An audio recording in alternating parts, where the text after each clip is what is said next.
Hi, it's Robert Mitchell at the Inlight Human Rights Documentary Film Festival here in Bloomington, Indiana, and I'm here with the filmmaker, Katherine Fairfax Wright, who was a co-director on the film Call Me Kuchu, and I was wondering, I guess an opening question would be, what is a kuchu? Sure. Well, Kuchu is a term that was sort of coined by the LGBT community in Uganda. It's sort of a catch-all term by which they identify themselves. So it's means LGBT, or however you identify yourself within the sort of queer spectrum. That's just the term that they've been using. So it's one that they've rather than using the terms that have been placed upon them by others, they decided to come up with one that they would use. You had worked on this documentary for quite a while. What brought you to Uganda in that particular issue in Uganda? Well, Malika and I made the film with Malika Zuhali-Worrell. We had both been hearing, well, I guess it started initially with Malika hearing about this transgender man, Victor Mukasa, who had a police raid had occurred in his house, and I think he didn't feel that it was done properly. It was some of his property was destroyed, and they did it pretty violently. And he decided to take the Attorney General to court in the high courts in Uganda for invasion of his constitutional right to privacy. So he ended up winning his court case, which was this landmark victory in 2009. Landmark especially because it was occurring in a place where sodomy laws were on the books, where there was a lot of discrimination against the LGBT community. And then apart from that, we had heard that there was this anti-homosexuality bill that they were considering tabling in Parliament. So we were kind of interested how all three of those things, the sodomy laws, this great court victory, and this potential horrific bill could all be occurring in the same place.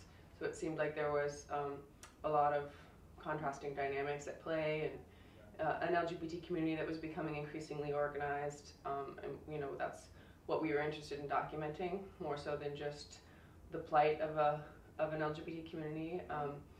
We didn't want to just further this narrative of victimization. We wanted to be able to capture them fighting back. So we just decided to book tickets and see what was going on. Watching the documentary, I was riveted by David Kato, who unfortunately is no longer with us. I wanted to know if you could speak to, because he seemed like such a vibrant, amazing human being that would give anything to anybody, and I was wondering if you could speak to what it was like to meet. How did you meet him, and what he was like as a human being? Yeah, that's exactly how he was, and why we decided to focus on him, because he was such a captivating person. He would certainly give you the shirt off his back. But moreover, was also just so intelligent, so dynamic. He was so interested in the LGBT equality movement on every level. He was interested on the legal level and the macro level, dealing with how to deal with partner countries and this kind of thing, but also very much on the grassroots. The first one there, when someone was sent to prison unlawfully and all that kind of stuff. But we met him initially. Human Rights Watch put us in touch with him because at that time, which was late 2009, he was sort of one of the most boldly out LGBT people. So by default, he was sort of the media liaison for foreign journalists wanting to come interview people and stuff. So he just kind of gave us the go-ahead to come. He was sort of our only appointment before we went. We met up with him on our first day in Kampala in a local pizzeria, which was one of their only sort of meeting places where they felt comfortable, because it was owned by an expat who was, kind of okay with who they were. So we met up with him there, and he just went from 0 to 60 just right off the bat. Was very welcoming of us. Was just rattling off names and numbers, and really got us fully embedded quite quickly with the LGBT community. So he's as much sort of a creator of the film as we were in that sense.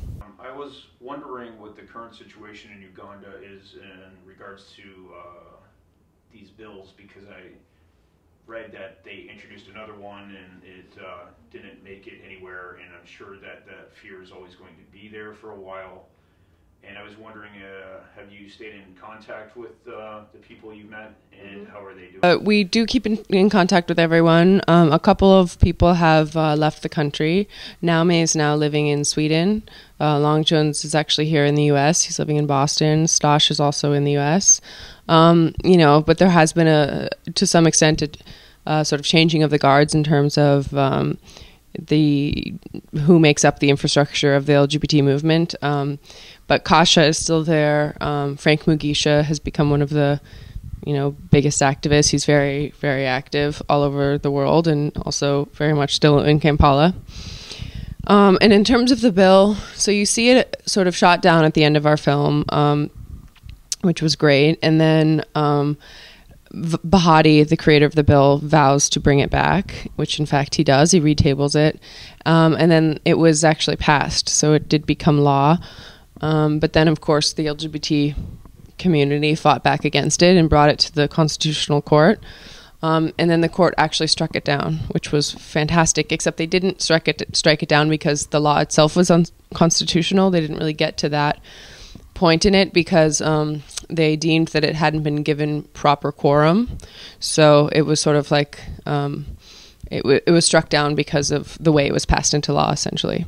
So then, of course, it was Bahati again promised to bring it back, and he has. So now it's back. It's just been sort of ping-ponging back and forth. It's not on the law books yet, but it's still lingering in Parliament. When I watched the film, one thing that I was very curious about, and perhaps you could speak upon it, was the American evangelicals that show up in the film, and they're preaching all this hate and whatnot in this foreign country. What do they have to gain by doing such an atrocious act? Yeah, well, that's what's complicated about it. In some ways, someone like Giles, who is the managing editor of the newspaper, who's quite anti-gay, in some ways that's easier to strike down for me, because his isn't quite as religiously based, and it's just based on his silly hatred of people, based on total misinformation and stuff. So I almost feel like that's easier to turn around. What's problematic about the pastors is that it's based on their reading of the Bible. I would consider it a total misreading of the Bible, but nevertheless, it's how they have chosen to read it. So that's a little bit more complicated to turn around, I think. But one reason why some people say that these specifically American evangelicals have gone over there is because they feel like they've sort of lost the battle here. I mean, we have 30-something states now that recognize gay marriage. You have a population that is becoming increasingly accepting of it.